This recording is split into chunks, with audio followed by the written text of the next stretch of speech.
What's up, Ravens fans? Welcome into an episode of For the Flock Rundown. I'm Ryan here with Noah, and we just watched our former defensive coordinator, Mike McDonald, win the Super Bowl. Congrats to Mike and the Seahawks.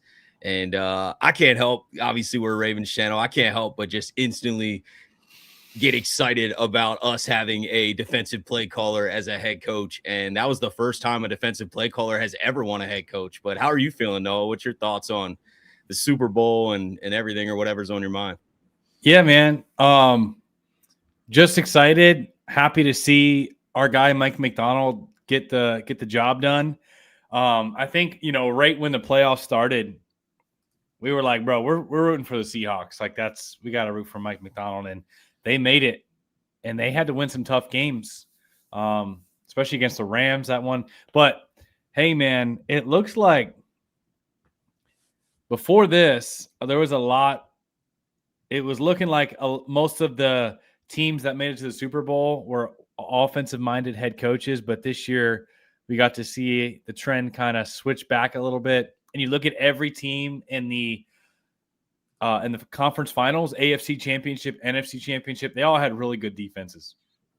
And, the Patriots in the Super Bowl, great defense. The Seahawks, obviously, best defense in the NFL. The Broncos were in an AFC Championship, and it was the Rams, right? Yeah.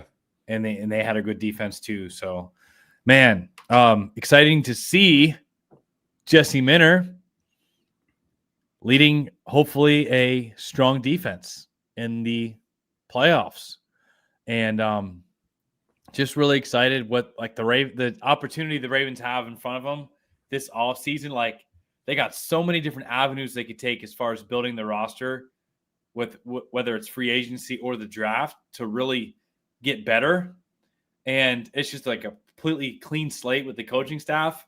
So I'm eager to see their mentality, right? Like, what does Jesse Minter prioritize with this roster? Is he like, hey, I want me a big beefing defensive lineman in the middle of on my front, so that way I can hold against the run and too high and split safety, like Mike McDonald said in his post-game interview, right? Or is he going to prioritize DBs or offense? Yeah, and I'm just excited to see what they prioritize, bro.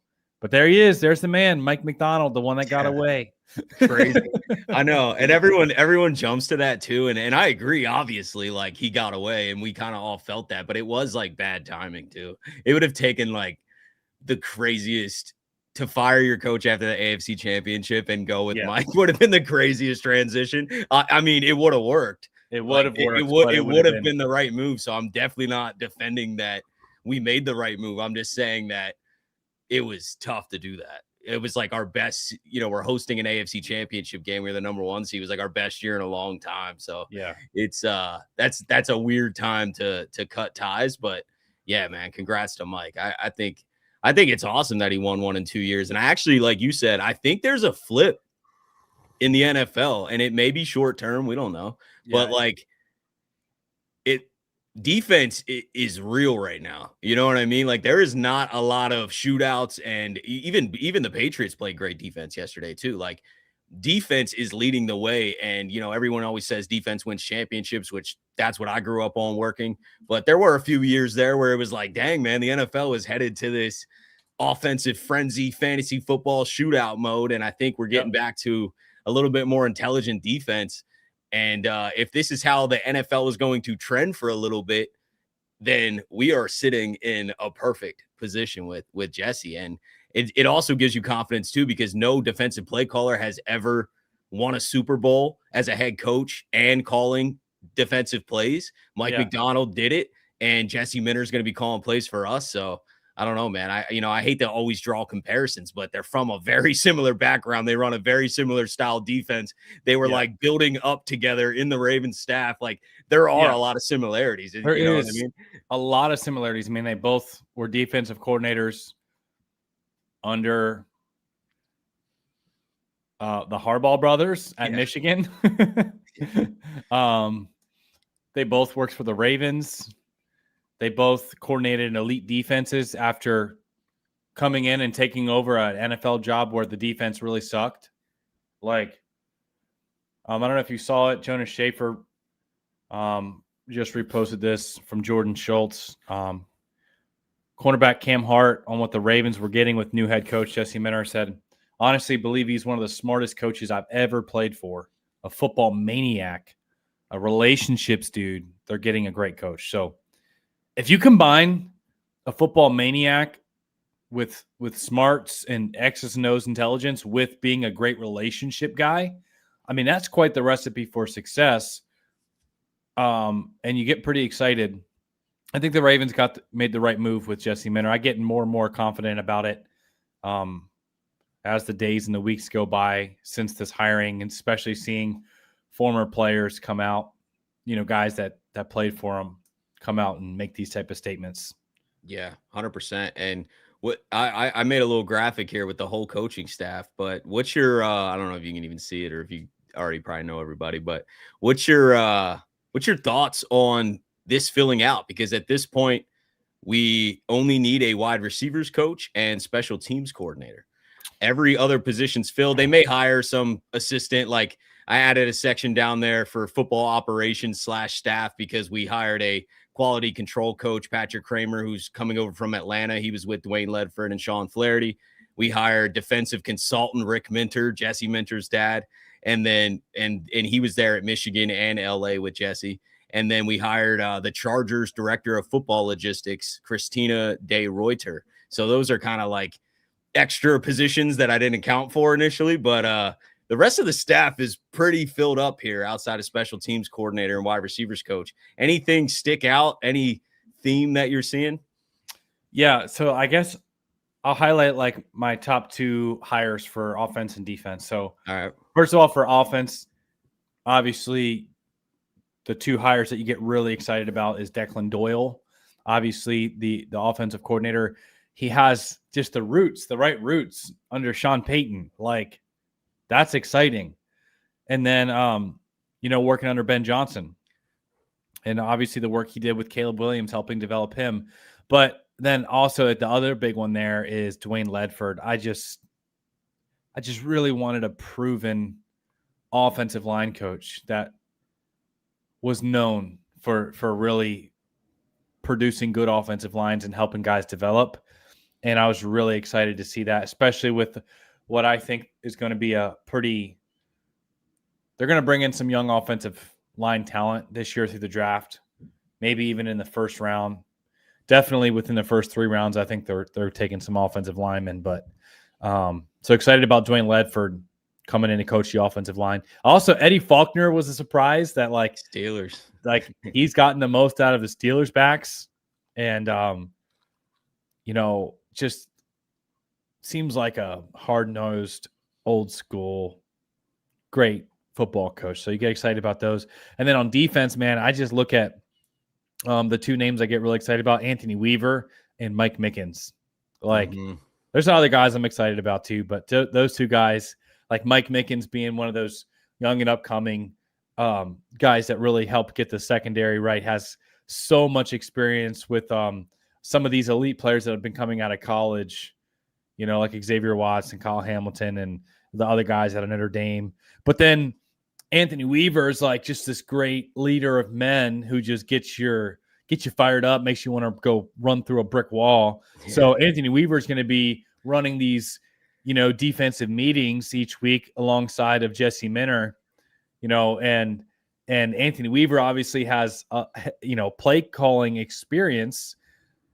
You combine that with like the mastermind of Jesse Minter and just like the leadership on Weaver, and then like some other additions like Mike Mickens, you just get really excited about the defensive coaching staff. But really, I just look along all these names and I'm like, whoa. Yeah. He's building himself a nice coaching staff. Yeah, I'm pumped about it, man. I'll talk about a couple different names that stuck out just so I'm not repeating you. But I love this coaching staff too, man. And I think overall, just from a theme standpoint or a takeaway, like it's obviously all on paper. We're just, talking about it. It's fun to talk about and guess kind of how it'll all look. We have no idea. But I think it's got a ton of balance because there's 5 coaches from college, the college ranks on this list. So Minter is not afraid to jump down into the college pool, but also the depth and like the consultants and pass game coordinators and their assistants have a lot of experience. So like Yes. hiring a Joe Lombardi on Yes. offense, he was just the Broncos defense or offensive coordinator. He's clearly worked with Sean Payton there, but also in New Orleans was Drew Brees' quarterback coach. So like we go with a younger quarterback coach in Israel Wolfork, who doesn't have as many connections or experience. He was the only NFL experience really he has is the Cardinals quarterback coach for the last 3 years. But look who else is on the staff. You have a Joe Lombardi who's worked with quarterbacks forever and also been an offensive coordinator and has a lot of experience. So he's a senior offensive assistant. You don't exactly know what that role is, but I just imagine that this youth is met with the experience, and it's this perfect balance of not being afraid to be innovative, because when what you do get with youth, everybody looks at the negatives of this guy's young, he's inexperienced, that's a problem. You're going to get innovation though. Like young people that don't have previous experience aren't stuck in their ways. They innovate, they create.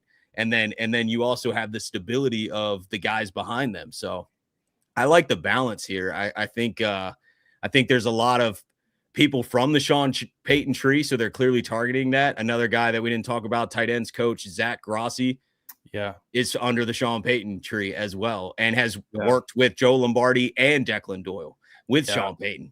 So I mean, there's a theme there of, hey, this is the style offense we're running. This is what we believe in. But I just love the cohesion of youth and experience. And then even on defense, like our new D-line coach and outside linebackers coach from college, Lou Esposito's Michigan's D-line coach, and then outside linebackers coach Harlan Bauer was at Duke. And then so you got young college coaches coming up, Mike Mickens, another one, like a lot of promise, a lot of excitement, a lot of youthful energy, and haven't been coaching at the NFL level. So that means, to me, it means like creativity, but it's balanced with Anthony Weaver. And then overall, the real balance there too is the defensive consultant, Rick Minner, who's also there. And then Jesse Minner, who's overseeing the defense. So I think that there's a lot of youth excitement, which will lead to new ideas, but also dudes that are hungry, bro. Yeah.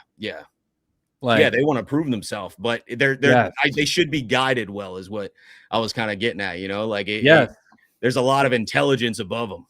Right. Or with them. I think what I'm understanding you to say is that the combination of all the youth excitement and the fresh ideas will be really well balanced with the veteran experienced leadership to really provide a nice blend of like, hey, we're going to have a lot of innovative new ideas, but also not going to go way off the rails with something crazy. Like you're going to have a nice balance there. I think that's a really good point. And,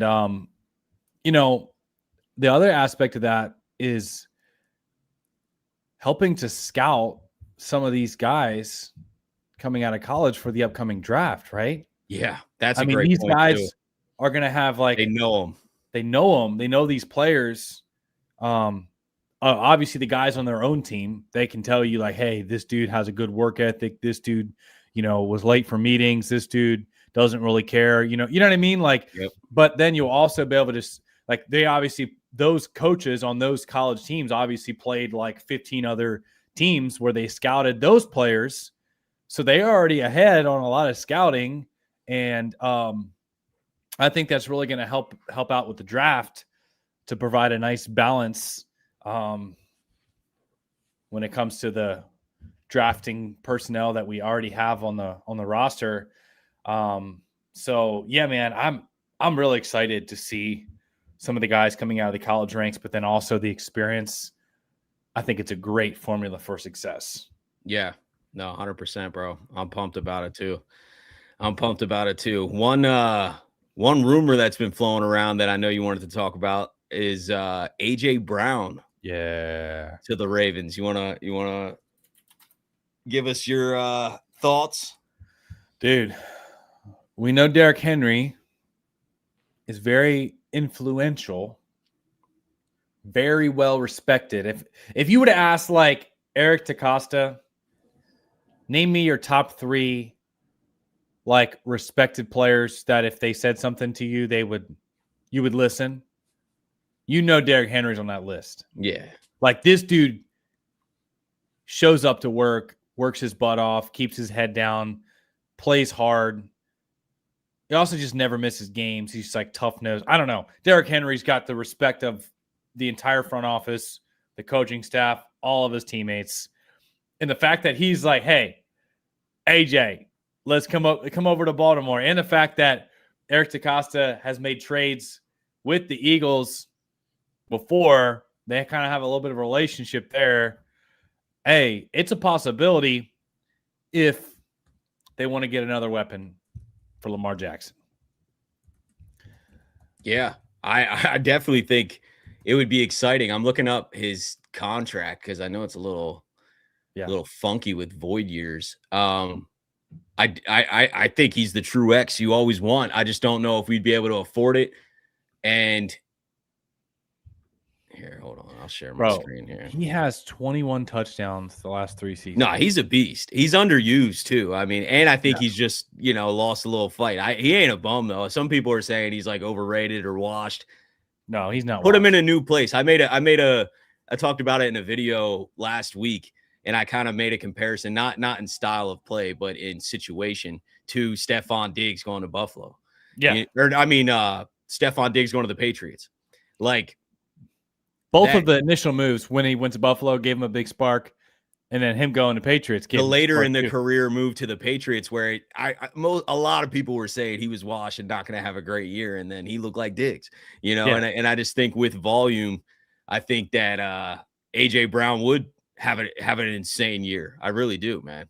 But I think so too. I don't know. He's a great fit too, like how he plays. Let's look at this contract here. By the way, guys, he's only 28 years old. Yeah. While Ryan's looking up that contract.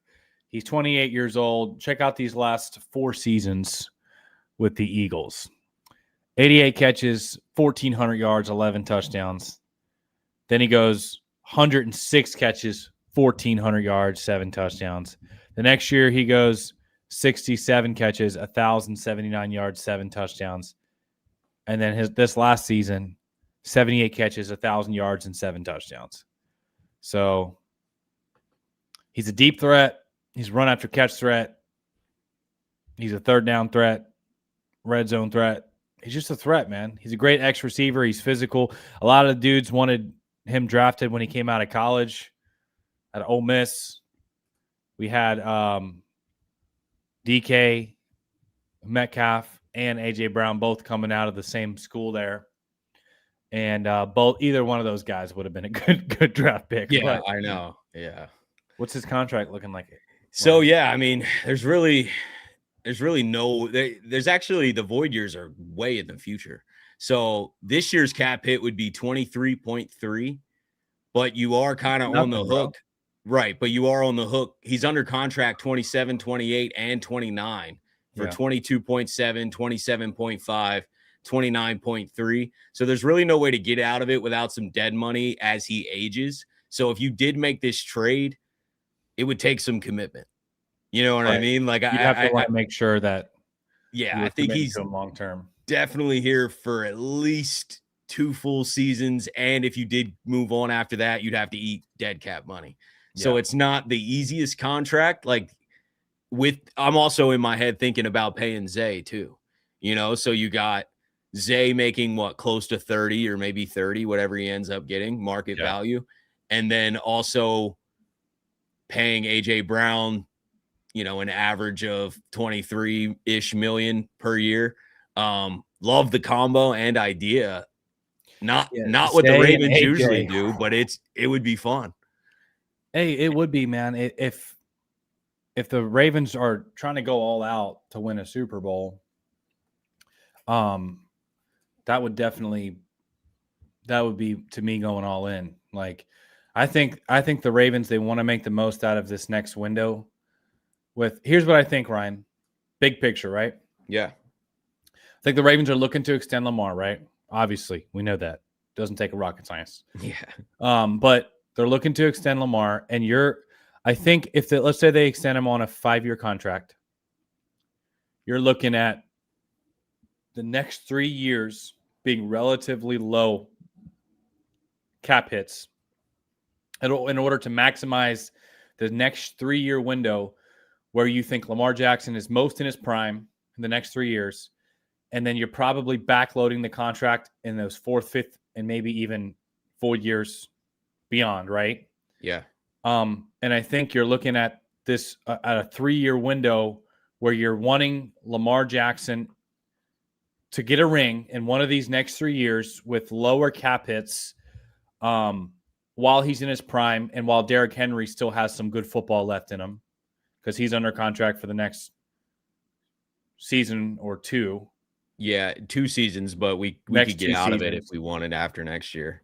So to me, pairing up AJ Brown's 28, Lamar's 29, Derrick Henry's in his 30s now, but he's still going strong.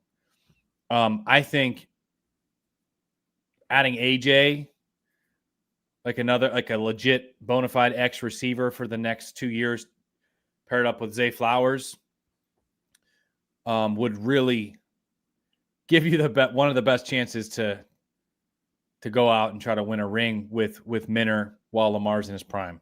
Now, I know they don't like necessarily subscribe to the idea of like, we're going to go all in and put all the chips on the table, but there is the aspect of like, when you have the best dual threat quarterback of all time, you want to get the most while he's still the best dual threat quarterback of all time, like while he's, in his prime. Yeah, and if I'm all for being insanely aggressive as long as we meet the minimum of upgrading the guards and really the trenches on both sides of the ball. Matabike coming back is such a big puzzle, like piece to that puzzle. You know what I mean? If he's back in the middle of the defense, then I feel way better about like not adding early talent or big talent to the defensive line. I think we'll be fine with Matabike, but if he's not there, then we have a hole there as well.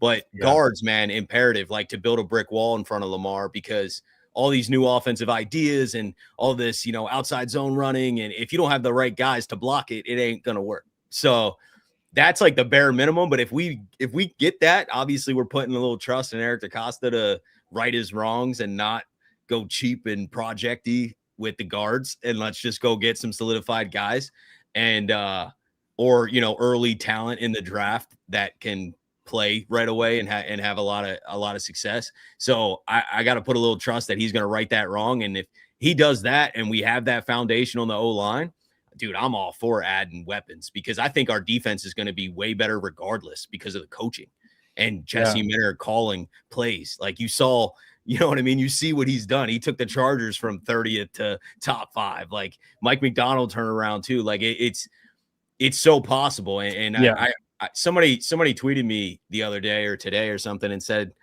when I was talking about how excited I am about the defensive coaching staffs, they said that, well, our players we got to get to the quarterback more, which is true. And then our players have to,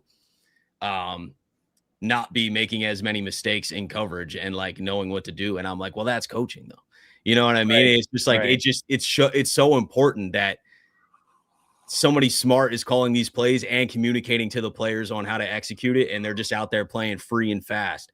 And I think we have that. So I think it would be smarter to probably be a little bit more aggressive on offense and not spend as much crazy money on defense. Obviously, I'm down to add a pass rusher. If we want to go out and trade for Crosby, I'm not arguing it. If we want to sign Trey Hendrickson in free agency, I'm not arguing it. Like, we need a pass rusher, but I'm just saying I'm good with adding some resources to the offense. Let's get Lamar as much help as possible, but O-line first.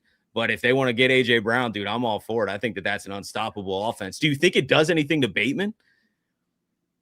Like, would we have to move on? He'd be really pissed probably if we get A.J. Brown and say, like, his volume's not going to be there. Yeah, I would think he would be part of the package. Yeah, and maybe Philly would want him. He's not bad, bro. Like, no, he's not. He's a solid receiver. Like, super talented. He's talented. It's just he's never had the right combination of health with opportunity. Like, it's like one of the things is missing. Right. It's like when he's healthy, he the opportunities and targets. And then it's like when he could be getting the opportunities and targets, he's not healthy. And then there's also been some weird stuff with like the timing of like Odell Beckham Jr. coming in kind of messed with that. And then he had injured in training camp the one time, which changed his opportunities when Monken came in as the new coordinator. He had one season where that lined up, health and opportunity. And you saw what happened. I mean, he had like 750 yards and 9 touchdowns. Isn't it weird that like we couldn't get guys back involved if they missed any chunk of time? That to me, that's a little bit on coaching too. That's You know what I coaching. mean? Like, why does Bateman have to disappear from the game plans just because he got hurt and missed 5 games? Like, sure, that sucks. And I know maybe the first week he's back, he's not like getting a crazy volume, but why does he disappear for the majority of the season if he misses a chunk? Like, to me, that's coaching. If you have a smart coaching staff and Bateman's gets back and he's healthy, like find a way to get him the ball. The same thing with Keaton Mitchell that we talked about when he was finally healthy. We were like, what's the issue, dude? I mean, we've talked about that a lot, but yeah. My guy, original Mecha says, do you think we get Carnell at 14? So this is where it gets interesting, right? Because if the Ravens were to make the splash for A.J. Brown before draft, which I'm sure the Eagles would want to get that done before the draft, so that way they know they have that draft capital for the draft. Obviously, that would shift things in the draft. It would be crazy if an elite guy like Carnell fell at 14 and you already pulled the trigger at AJ, and he's obviously the best player available. You'd probably still pull the trigger if he's the best player available by far. But it would be interesting because it's the same concept of like with free agency, right? If Trey Hendrickson or Jalen Phillips or Khalil Mack or I don't know, one of these guys is signed to a contract, you know, the need for edge isn't as high, and you could use another weapon for Lamar, or you could use another offensive lineman in the draft. So it kind of shifts things, right? And it would be interesting. I'm telling you what, though, if Carnell Tate, like all of these Ohio State receivers that come out just seem to be crazy, right? Yep. They always hit. No, 100%, man. So, I know. And he looks to me, he looks like one of those like Garrett Wilsons that's going to work out. You know what I mean? Like, I love his game. There's some top level receivers in this draft too. But like you said, you don't know who you're going to get in the draft. You have to handle whatever you're going to handle in free agency and or trades. And then by the time that draft gets here in mid to late April, I think it's like April 23rd or whatever around there, like you've already filled all those, you know what I mean? Like you've already filled a lot of the issues. So yeah, it is hard to tell if we could get someone like that. Is he going to fall? But the Ravens way that they usually operate, and we may still operate this way because Eric DeCosta is still running these drafts. Yeah. He loves drafting receivers because they're cheap.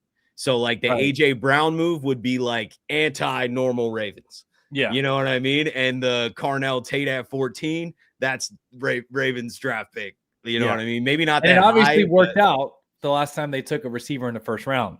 Yeah. But we also took Bateman in the first, which talent-wise I think worked out, but it hasn't worked out from a production standpoint for his entire career here, and injuries and health and stuff. And then we took Hollywood in the first. I don't know, long-term didn't work out. He's good though, but like it just long-term didn't work out. We could have got A.J. Brown.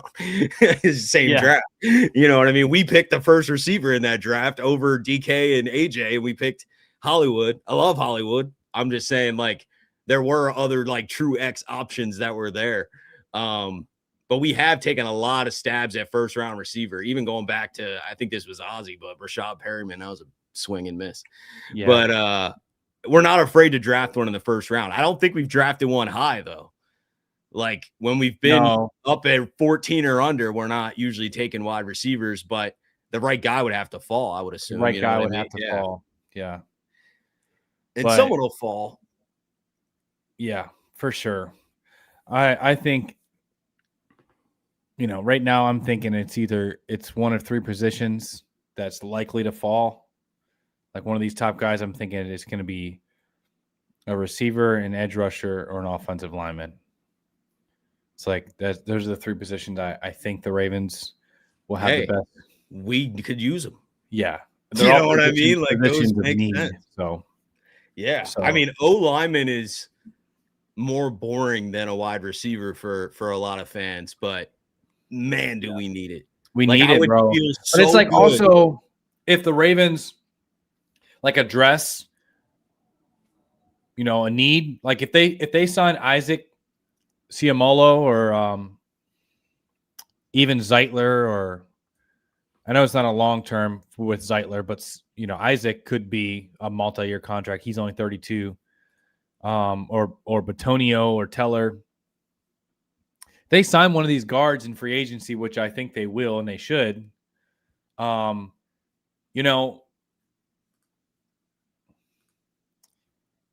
Suddenly you probably feel better about your offensive line depth than your receiver depth, because let's be real, Ryan, if Zay Flowers goes down with an injury, like the Ravens are not looking good at receiver.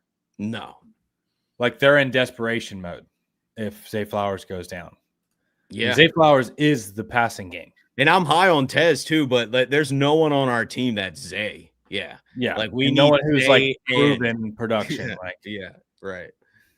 And I like Tez. I'm completely good with re-signing D-Hop too. Like I love that as depth. If you don't go make an AJ Brown type move, like maybe that cancels that out. But I'm just saying, if let's say we don't go big spending for a receiver, because that's what we usually do. We don't spend unless it's one of our guys. Maybe we pay Zay. But let's say we don't, then I'm completely good with bringing back D-Hop, potentially drafting one, and giving Tez more volume, getting Bate a fresh chance with a new coaching staff. Like if Bate's healthy and this new coaching staff feeds him, Bate's going to probably have a similar year to he had 2 years ago, and he was a beast. So I think we could go cheaper and still be okay there if we have a good offensive line. So I would definitely focus on maybe grabbing one of these O-linemen in free agency, just to solidify it, like the floor. You know what I mean? Like I just want to feel comfortable about where we're at. Like I'm praying Emory Jones takes a leap and he's an incredible guard, but like I feel good if there was a vet that's been a 5-time Pro Bowler in there. Like, you know what I mean? Yeah. I think the Ravens, what they're going to do is they're going to do a decent enough job in free agency to where they will be able to just go BPA, which is what they like to do. They like to fill, I think. Yeah. They like to fill some holes with some veteran depth. May not always be the big, sexy name, right? But they want to set themselves up to be ready to just go BPA in the draft, which they'll probably do that. But to me, in order for them to position themselves to do that, they got to sign one of these guards in free agency. Now, some people in here are saying, bro, have you forgot about Emory Jones? No, we haven't forgot about Emory Jones. But here's the thing. Even with Emory Jones, who's, by the way, completely unproven, like we're excited about him. We hope he's really good, and he probably will be good. But we thought the same thing about Andrew Voorhees, didn't we? We thought the same thing about Ben Cleveland, didn't we? I mean, we thought the same thing about Daniel Falele, didn't we? I mean, like all these guys that were young, third, fourth round draft picks like Emory Jones, we expected to really work out, and they didn't. But the other thing is like Daniel Falele is gone. He's in free agency. Your right guard is completely unknown right now. It could be Emory. But then your left guard it would be Andrew Voorhees right now, and he didn't really play the best. And we don't even know if Tyler Leonard, we'll know soon if Tyler Linderbaum's coming back. But basically, both of your guard spots are unknown with Andrew Voorhees and Emory Jones. You have to bring in at least one proven veteran, man, and then let the other position get battled out. You know what I mean? Yeah. 100%. So out of these guys here, Batonio, Teller, Zeitler, and Isaac Ciamalo, I want to see the Ravens sign one of these guys.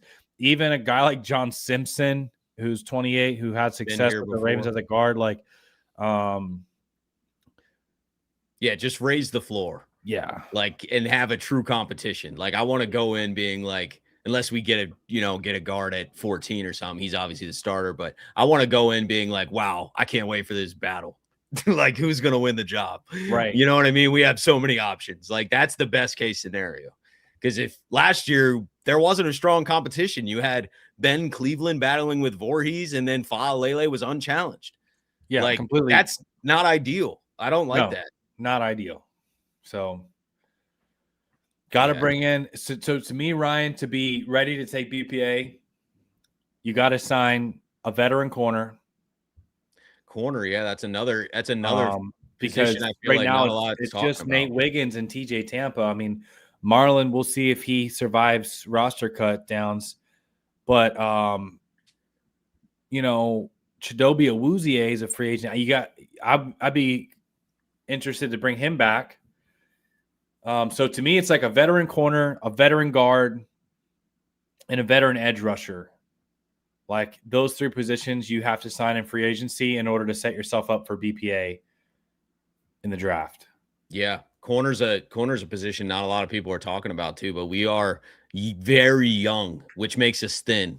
Like, we're top heavy there because you got aging Marlon, who I feel like we could use better. I think he could have a better year than he had last year if used in different ways. Right. But Nate's obviously, hopefully he just continues to improve. I think you're going to see the best of Nate Wiggins with a very strong defense. If we're getting to the quarterback faster, a lot of guys in the secondary are going to look a lot better. Right. You know what I mean? Because Nate got picked on a couple games. I don't want to say he had a bad year. I thought he had a great year.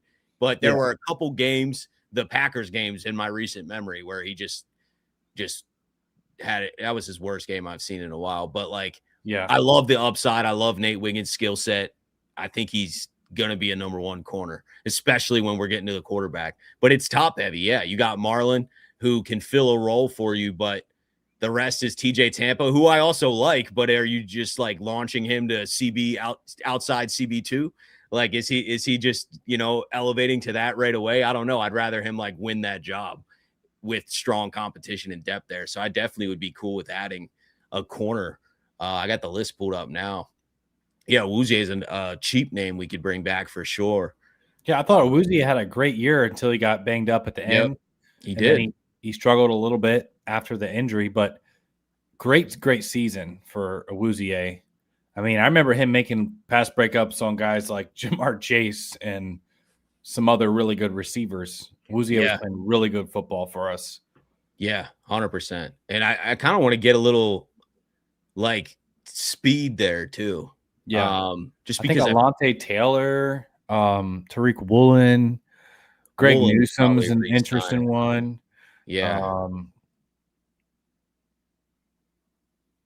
There's actually there's a lot of options. There is, man. Because we don't need it. It's not like we're looking for a number one. You know what I mean? Yeah. The pressure's off. It's not like this guy we signed has to go out there and just shut every top receiver down. And like I said, a lot's going to get the secondary is going to look a lot better because it will, man. I think we're getting to the quarterback more. It will. I even think our linebackers will look better too, because I think some of the issues where Roquan Smith may have had some one-on-ones and coverage and stuff like that, I think some of that will be fixed up with scheme as well. So I think Roquan will look better in this defense. I think the corners will look better with the pass.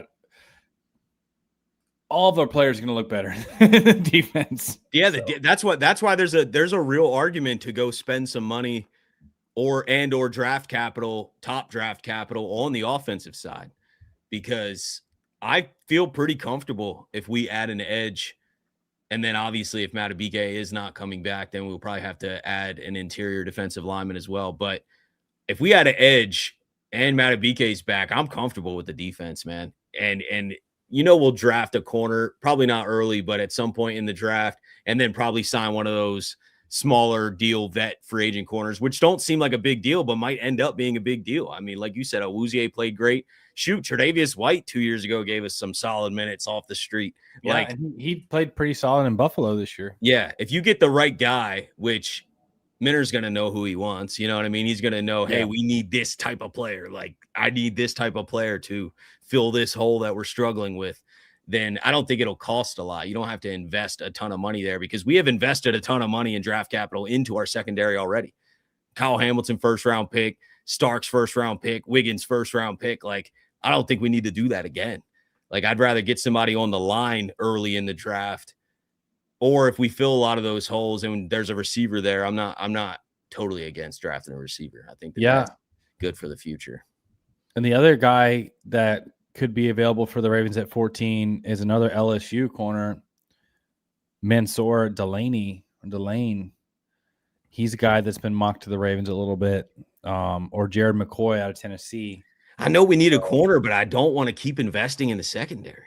I know. You know what I mean? Like, I feel like if the Ravens fall in love cheap. with one of these corners, that their mentality is like, bro, we can never have enough corners. Like, so no, we could never have enough guys getting to the QB. I know. You know what I mean? I'm just saying that's always been the Ravens. No, I agree. It wouldn't be shocking, but I think this is the time to not go corner or safety at 14. If you want to draft one, if he's best player available later in the draft, fine. Obviously, you get a bunch of positions and depth guys. I'm not worried about who they draft, but like, and we do need corner. I'm just saying, I don't think 14 is the answer there, man. Even if it is the best player available, I don't know. I just think that there's some way bigger holes than the top end of corner. But I wouldn't prefer it, but I'm just saying it wouldn't surprise me if the Ravens did it. Yeah, Tanja does not want a corner as well at 14. Oh, yeah.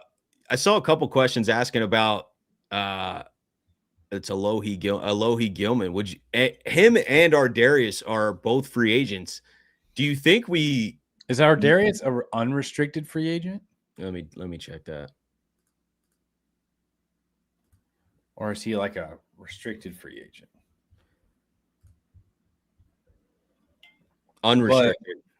Unrestricted. Okay, so he can sign anywhere. Yeah. Him and Gilman both unrestricted free agents. If it was me, I'd bring back Ardarius just because he's going to be cheaper. And I love Ardarius when he's healthy. I know he's battled with injuries, but I don't know. Like Minner. Yeah, that's what I was going to say is Minner was just coaching Gilman, so I don't know. Yeah.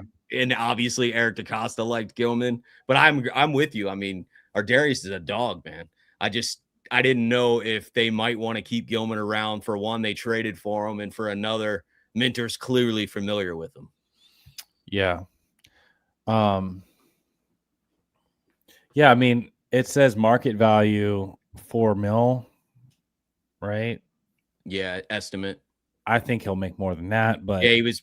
If it was only $4 million, I'd sign him in a heartbeat. But he was previously making $5 million, so even if he got a slight bump, which his market won't be crazy. You know what I mean? So you could see 6 or 7. I don't think it'll be crazy. I don't think it'll be super expensive, but we have a lot of guys to pay. I mean, it's a long list. Tyler Linderbaum being probably not a cap hit of 20 million, but close there. You know what I mean? 17. Dude, I mean, Draymond Jones could be a type of player that could look really good in a Minner system. Oh, yeah. And I thought he looked good in the Zach Orr system. I agree. One of our best guys. He instantly came in and was like our best pass rusher. Yeah. So, and Mike Green's going to level up. I mean, there's not a doubt in my mind that Mike Green's going to go off. Yeah. But, yeah, dude, I'd like to bring back Draymond.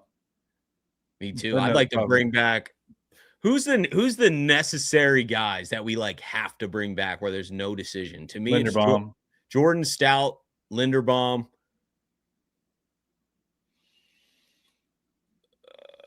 I mean, I feel good that there's really not another one.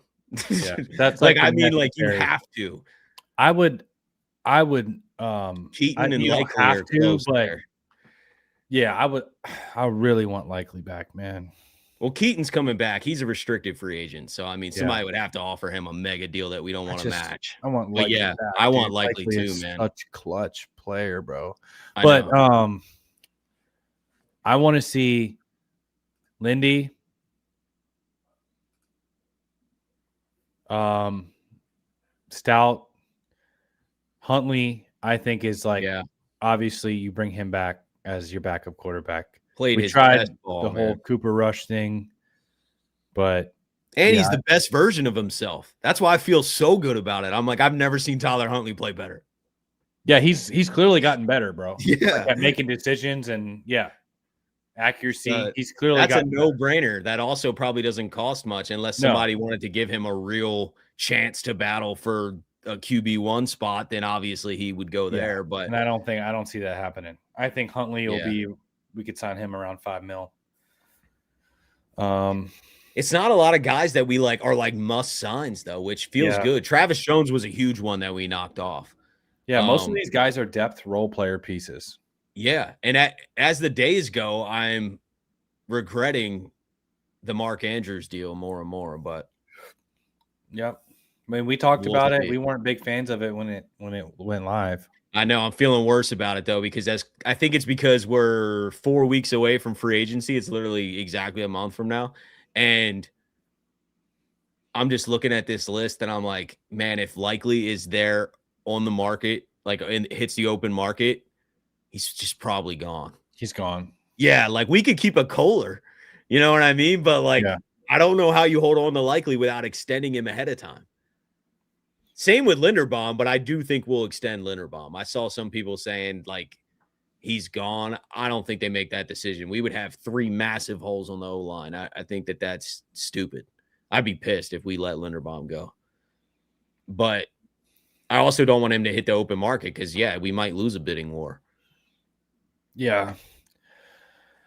Oh, you can't let Linderbaum go or you're really hurting on your offense. I don't think they will. I just think it's all waiting on the Lamar Jackson extension. The problem is, Ryan, is look at the other centers available in free agency, and you'll see that he's going to have a nuts market. Because he's got the leverage, yeah. Yeah, but who was the top offensive lineman last year? No, I mean, like, go to all teams. Yeah, I meant to do that. I forgot to change the teams. Yeah. Yeah, Top offensive lineman last year. Not right before free agency, Ronnie Stanley was the most like desired O lineman available, and we got it done, even though he had leverage. Man, I don't know if you watched what he said right after, but after we signed him, he's like, I could have made more money. Like even New England was offered. Like I could have went somewhere else and made $5 more million, but I want to stay here and they're offering me a fair deal. You know what I mean? So we got to meet Linderbaum there because yes, he does have leverage. I agree with you. I mean, Buffalo center is probably the next. He's clearly the next best available. Ethan Pochich is decent, but Linderbaum's young, man. You know what I mean? He's going to turn 26 soon. Like he's way younger than the rest of them and better. Yeah. There's not a lot of guys on here, man. It's really Lindy and Connor.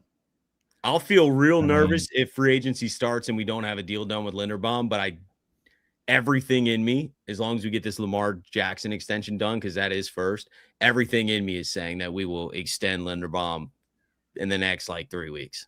Yeah. Yeah.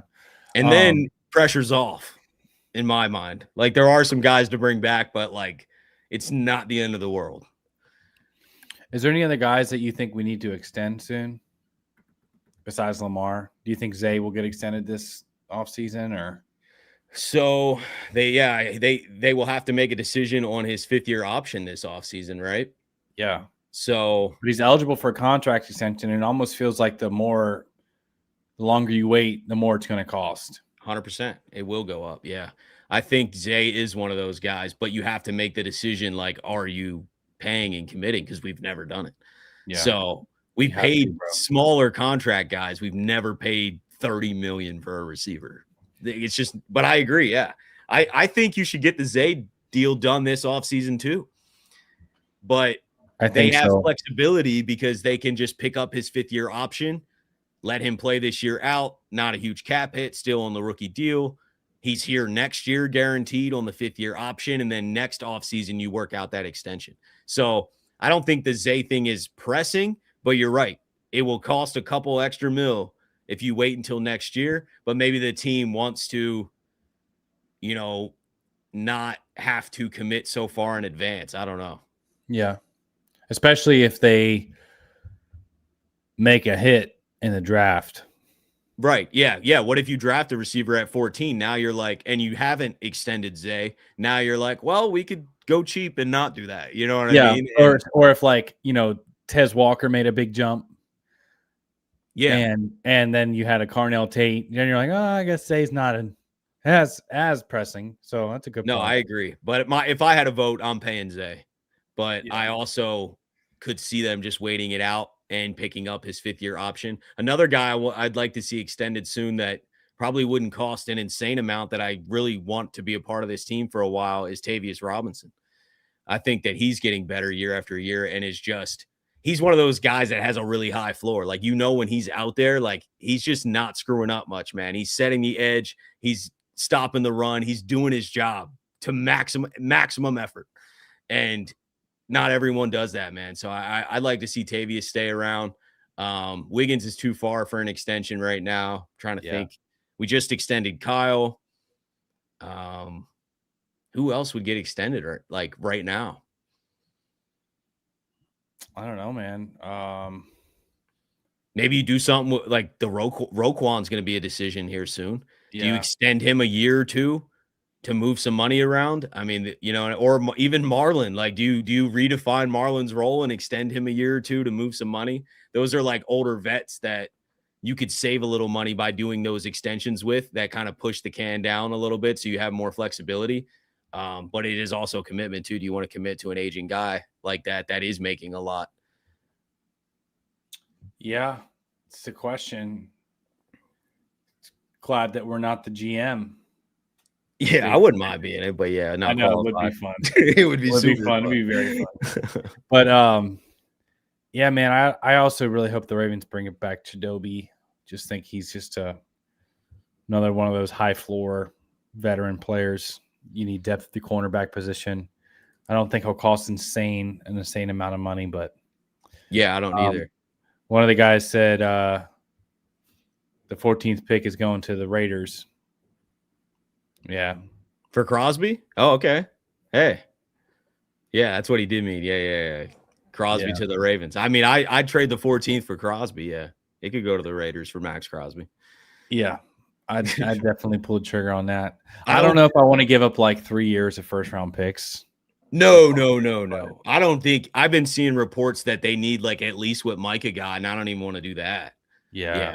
But I wouldn't mind like just the 14th pick and then like a second rounder and like Bateman or something in that regard where it's like a cheaper player, maybe a younger player, another second round pick next year or whatever, but no, like multiple firsts, especially the 14th pick. Like, the reality is if they trade for Crosby, I mean, you have a Super Bowl caliber defense with like imagine Max Crosby, Matabike back, Travis Jones, Mike Green, and Tavius Robinson. Like that's a nasty front. Let's go with Minter coaching, Minter calling plays. I mean, you'd be able to get home with 4, and you'd be able to get really creative with the secondary with Mike Mickens and Minter back there scheming it all up. The other thing we got to think about is I saw someone talking about Teddy Buchanan earlier. It'll be interesting to see if he's ready to start the season because he tore that ACL relatively late. And usually it's at least a year recovery to be like fully back. Let's see. When did Teddy tear it? Yeah, what game was that? Was it the very 15th. End of the season? Yeah, okay. So he's not going to be ready to go in the beginning of the year. Hey, man, I think Trenton Simpson's a wild card with Minter. We've seen some evolution from him as well, and I think he could be used in a variety of ways too. Yeah. And Teddy will be back at some point. I agree, though. He might miss a huge chunk of the offseason and probably not be like his 100% self right away. Yeah. I mean, he might not even be returned to practice until December. Next December? Yeah. Oh, a year? Yeah, they've been coming back faster, though. I feel like he'll probably come back at like around like the start of the season. Yeah. Okay. But that doesn't mean he's like ready to go. That means it could be like a PUP situation, you know what I mean? Where it like kind of Yeah. stretches into the beginning of the year. But they have been coming, a lot of people have been coming back faster from Yeah. It ACL. says average has been 9 months for NFL players. Many athletes return to practice around 6 to 7 months, and average return to play is 9 months. So, okay. Somebody said PQ, that would be fun, but he's not a free agent, right? I don't think so. I don't think the Steelers are trading him to us. But he's not. No, he's not. I don't think he's a free agent next year. Yeah, no. I'd take PQ next to Roquan again, though. That was awesome. Yeah.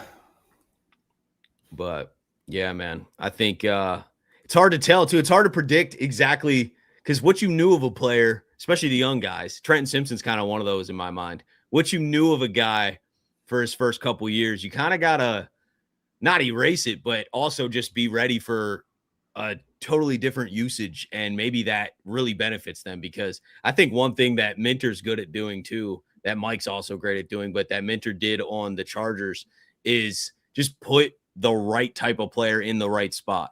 You know what I mean? Like, this guy is really good at this. Like, I know this guy. I've been coaching this guy all off season. He excels at this. Let's figure out how to use him directly in that way so that he can just thrive.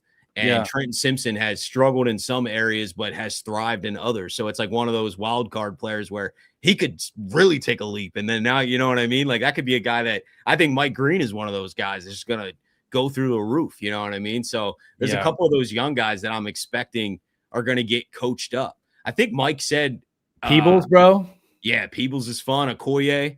There's some young juice there, man. So yeah, let's maximize it. I think this coaching staff can maximize what we already had there, you know, and that's something that we weren't doing. We used to kind of do that, at least over time. We were good at developing some guys, but the last few years, people have regressed. Even Steve Bisciotti was talking about that. He's like, we expected a leap from a lot of young guys, and we didn't get it. And that's got to be on coaching. You know what I mean? Because, like, why did a lot of young guys not get better? Yeah. You know, another guy that nobody's talking about who's one of those players that could make a jump? Who's that? Disa Isaac. Yeah, we haven't even seen much, man. Hopefully he can stay healthy. I need to, like, he needs to just be healthy and available all season. Yeah. I mean, in preseason, he showed flashes and then he got hurt. Yeah. No, that's an interesting name. We'll obviously add more to that room as well. He was a 3rd-round pick. Yeah. So, yeah. No. He's built well, too. 6'4", 253 pounds. He's still only 24 years old. So, yeah, 100%, man. A guy that could, if he's healthy, could improve big time in this system. I mean, I'm expecting a lot of guys to take a leap. I think you're going to be surprised about how well coached we are next year. I really do, man. And maybe I'm just biting the hype train, but I don't know. Yeah. I'm excited about this coaching staff. I don't think it's just hype. Yeah, I don't think so either. I think it's going to be a legit coaching staff. Obviously, we got to see it, but I'm excited. Some guys in the comments saying they want to bring in Khalil Mack. I still think Khalil Mack has some good football left in him. Yeah, me too. And you know, Minter knows him well. Knows him really well. So I think Mack would be excited to come over and compete with a Super Bowl with Minter as his head coach, Lamar Jackson, Derrick Henry. That's a guy I've been wanting to bring in free agency for a while. Like every time he hits the mark, I'm like, bring in Khalil Mack. I mean, you know, somebody else gets him, but that would be an exciting, you know, 1 or 2 year deal. Yeah, 100%. I think it's more likely than like a Crosby trade too. Yeah, like this move is actually possible. Yeah. Same thing with Trey Hendrickson. You know, I think the Ravens will make a splash at edge. I think Minter will want at least one more proven guy at edge. Because right now, I mean, the pass rush was the biggest problem. It's been a problem for years. It hasn't just been this year. And I know we can say, well, the coaching staff will help fix the pass rush, but like there's certain things. Imagine you get more talent plus the coaching staff fixes it. You know what I mean? Yeah. Like you just don't want your pass rush to be a talent issue.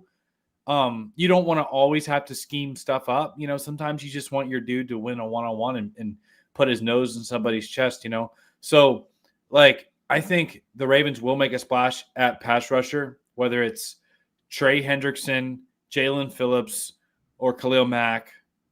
I think it's very possible one of these guys could come back, could come over to the Ravens in free agency. So I do too. Yep. Got to unlock some money. Let's go spend it, man. I agree. I think that those are more likely than a big trade because we hold on to our draft capital usually. But if Crosby's available, I'm down for that as well. But those other names would move the needle too. The combination, like you said, with talent and coaching staff moves the needle tremendously from where we were just at. Yeah, we definitely can't stay pat and do nothing. But I'm excited, man. A lot of offseason to go here, but the next few weeks we should get some movement. I think this Lamar Jackson extension and a Tyler Linderbaum extension are in the cards before free agency starts. But we'll see, man. I don't know. Anything else on your mind before we get out of here?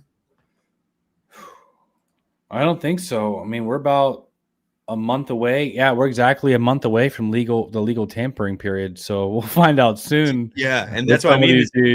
We gotta get Linderbaum paid up and Lamar extended before that. Yeah. I thought it was funny, these reports coming out like Lamar and the Ravens are expected to start contract extension talk. I was like, bro, we have to. We know that. Yeah, we have to. Bisciotti said that. If we weren't talking extension, something seriously's up. Yeah. You know what I mean? Like if we're not wanting to commit to Lamar or Lamar doesn't want to commit here, like what's going on? I don't see any way that that's the case, especially with this new blood, new coaching staff.